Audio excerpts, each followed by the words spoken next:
Hey there, today I'll show you how to make images clickable on Wix. I'll be using the Wix editor for this. Click on the image you want to make clickable. You'll know it's selected when you see a border around it and a toolbar appears.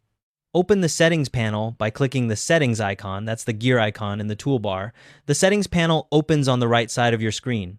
In the Settings panel, find the drop-down menu labeled When Image is Clicked and click it to open your options. Select A Link Opens from the drop-down.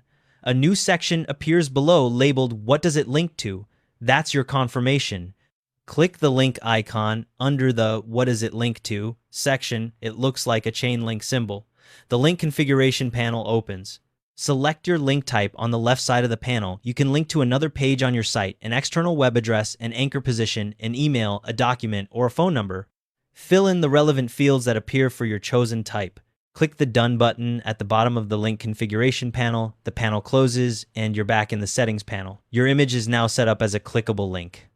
Close the Settings panel by clicking outside of it or the X in the top right corner.